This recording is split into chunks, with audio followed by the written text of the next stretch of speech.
What's lurking in the dark and the wet at the bottom of the world's oceans, rivers, and streams? Well, you never know unless you go looking. And fortunately for us, plenty of people have. Some absolutely astonishing things have been found underwater over the years, and we've put together a collection of the very best of them in this video. The Roman Empire covered vast swaths of Europe during ancient times, and you can find traces of their civilization everywhere on the continent. That includes underwater. In January 2021, Russian divers from Sevastopol State University discovered an entire ancient Roman port and sea fortress off the Syrian coast of Tartus. Prior to their discovery, nobody had any idea there had ever been a Roman presence there. There's only one inhabited island in this region of the coast, so it hasn't been extensively explored by archaeologists in the past. This sea fortress is believed to date back to the 1st century and includes a lighthouse, marble columns, and a primitive hydraulic structure that was probably a quay wall. 3 berths for ships were also found at the same location. This must have been a major Roman shipping port, as evidenced by the enormous collection of Egyptian vases, Phoenician pottery, and Roman stone artifacts discovered broken into pieces on the seabed. All of the artifacts that can be taken away are now being handled by the Department of Antiquities in Tartus and will eventually lead to a new map of ancient trade routes in the region being drawn up. The discovery of the Roman port is a reminder that settlements that were once above sea level are now beneath it. We saw more evidence of that fact in October 2020 when archaeologists realized that around a third of the ancient city of Phanagoria is now underwater.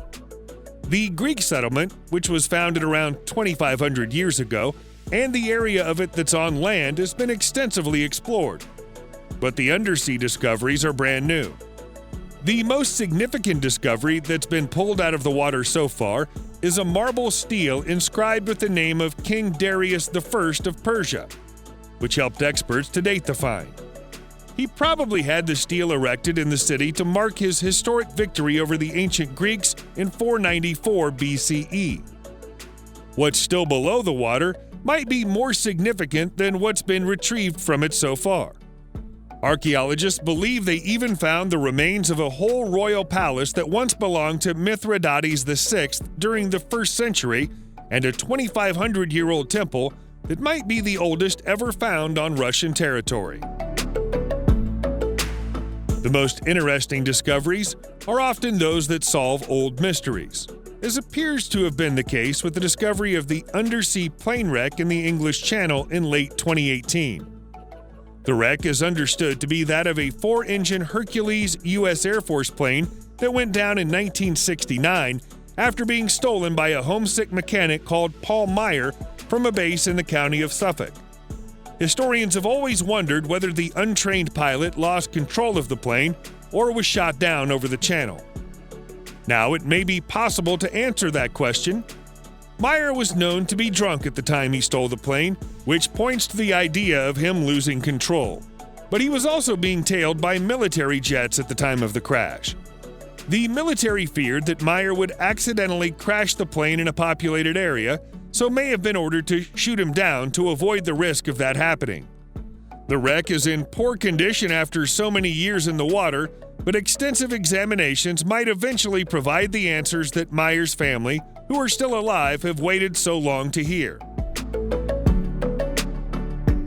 There are literally thousands of shipwrecks at the bottom of the world's oceans, but only one of them can claim to be the world's oldest.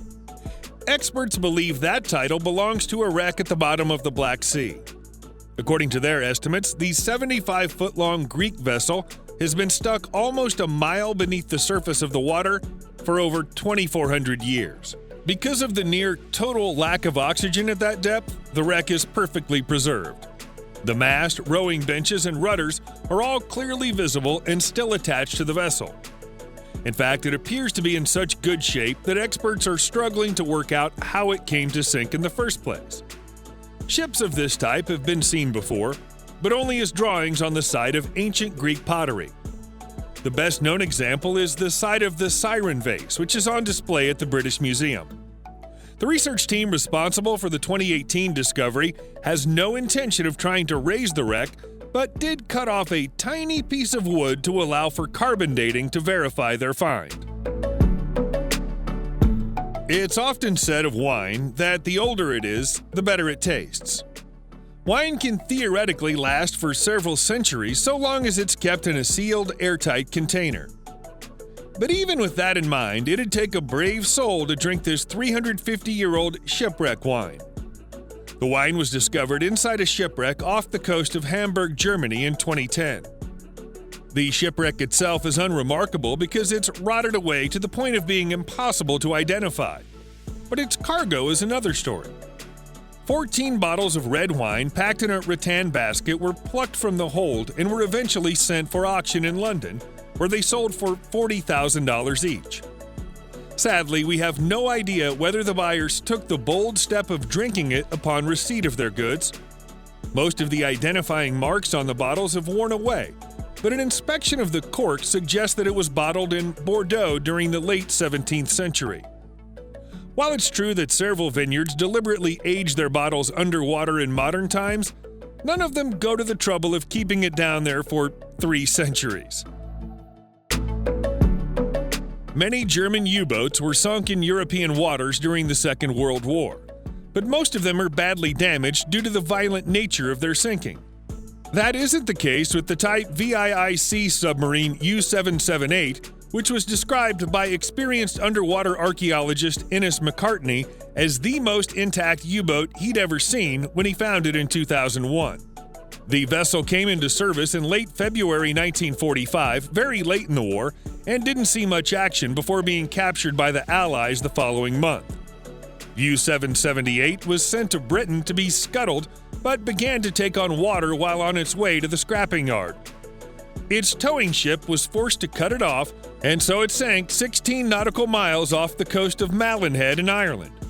That's where it stayed for more than 5 decades before Dr. McCartney and his team came along to find it. Plans to bring it back to the surface and build a maritime museum around it have been discussed since 2007, and concrete plans were made to raise the wreck in 2020, but they were delayed due to the 2020 pandemic, and no new date has yet been agreed. Of all the things you might expect to find underwater, a full-sized, human-made pyramid is among the least likely. Nevertheless, one has been found by Portuguese divers.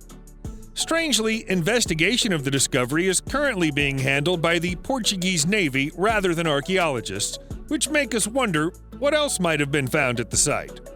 The pyramid was found by Diocleciano Silva and his colleagues between Terceira and São Miguel in the Portuguese Azores. Silva's measurements say that the object is 120 feet tall, with a square base that covers 24,000 feet. Some archaeologists are trying to push back on the idea that the object could possibly have been made by human hands because of its age. This part of the world has been underwater for 20,000 years at the very least, so it'd have to have been made by a pre-Ice Age civilization. Based on what we think we know about such civilizations, that ought to be impossible. The investigation has been ongoing since 2012, so either something has been found that the Portuguese authorities don't want to tell us about, or the mystery is proving to be exceptionally difficult to crack. Back in the late 1980s and early 1990s, Coral Island Marine Park was a popular tourist attraction, attracting thousands of visitors to a small cay close to the city of Nassau in the Bahamas. Attractions to offer visitors at the park included stingray pools, a museum, hotel accommodations, and an underwater observatory. These days, the park is abandoned, and some of its infrastructure is slipped below the waves to join the observatory. The park was sold to Marriott in 1995 and renamed Silver Cay, but never recovered from the effects of Hurricane Floyd in 1999. Somehow, its history has been all but forgotten in a little over 20 years. Even some of the tour guides who offer snorkeling and diving tips to the sinking attraction misrepresent it by saying that it's an old lighthouse or research station. The upper decks of the facility are in a dangerous state of disrepair and will eventually collapse into the sea one day. But for now, it's still possible to see exotic marine life swimming around the old aquarium. Perhaps they're hoping that humans will return to feed them one day. Tsar Nicholas II of Russia knew he was coming to the end of his reign in early 1917. He abdicated under extreme pressure in March of that year, but before doing so, he ordered an enormous shipment of Benedictine liquor and cognac to restock his liquor cabinet. It never reached him. The enormous shipment of 900 bottles of alcohol was aboard the Swedish steamer Kairos when it was attacked and sunk by a German submarine, UC-58, at the start of March. The ship is still at the bottom of the Sea of Åland today. But in November 2019, divers managed to access it and began retrieving the Tsar's undamaged bottles.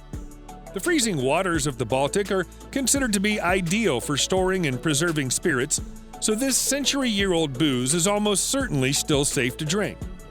The company that made the cognac closed decades ago, but the company behind the Benedictine liquor now belongs to Bacardi, which has shown interest in acquiring some of the bottles for their private company collection.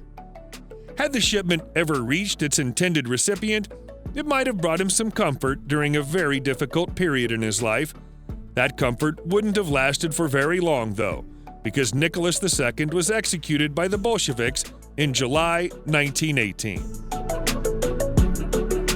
At the very end of 2020, Polish archaeologists made what they describe as the medieval find of the century at the bottom of Lednica Lake. The artifact that's got them so excited is a 10th century sword that's so well preserved that its decorative inscriptions are still clearly visible, and parts of its leather scabbard still cling to it. It's not the only artifact that was found during the search, but it's the standout item. The fact that the sword hadn't been found before now is a mystery in itself. The island is historically significant because it's where Duke Mieszko I was baptized during the region's conversion to Christianity, and archaeological expeditions have visited regularly since 1982. The sword was found beneath the remains of a 10th century bridge that would have been considered a remarkable feat of engineering for its era, stretching over 1,000 feet across the lake. The elaborate decorations on the sword mark it out as belonging to someone of great importance. Who's to say that it didn't belong to Duke Mieszko himself?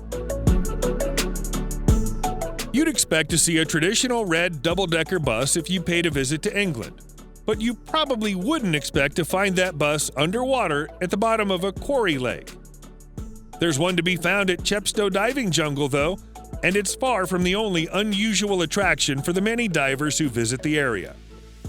The old Dolomite Quarry was converted into a diving attraction many years ago, and its owners have some pretty off-the-wall ideas about what to sink into the water to make the dives more interesting. Aside from the bus, there are also 3 planes, 3 tanks, and even an old British Royal Navy Wessex Mark III helicopter. Despite the thick layers of algae and the palpable sense of decay, the chopper has only been in the water since 2007. The still waters of the quarry might be ideal for diving into, but they're not so great at preserving the artifacts plunged into them. For those interested in such things, the planes are a British Aerospace Jetstream 200, a BAE 146, and a Devonshire aircraft. The BAE 146 is a particular favorite with divers because it's in good enough condition to enter and swim all the way through the hull. But nothing compares to the unexpected magic of the double-decker bus.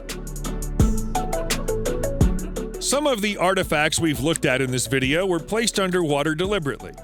Others ended up there by accident. This one exists somewhere between the two. It's Osborne Reef, a collection of more than 2 million tires that were sunk close to Fort Lauderdale in Florida, USA in 1974. The intention was for the artificial reef to attract and sustain marine life. Sadly, it achieved the opposite. The tires were mounted on concrete jacks, but the steel clips that secured them to those jacks corroded in the water and fell apart, leaving the tires free to drift across the seabed, where they became an ecological disaster. Not only have the shifting tires made the artificial reef ineffective, but they've also collided with natural reefs in the surrounding area and damaged them, disturbing marine life in the process. Despite a number of cleanup attempts during the past 2 decades, fewer than 100,000 of the tires have thus far been retrieved. The rest are still out there and are potentially still causing damage. We guess this is a reminder that even the most well-intentioned plans can sometimes go awry, and that the sea isn't a safe place for experimentation. Subscribe to the channel and turn on notifications, and you will be the first to know when a new video comes out.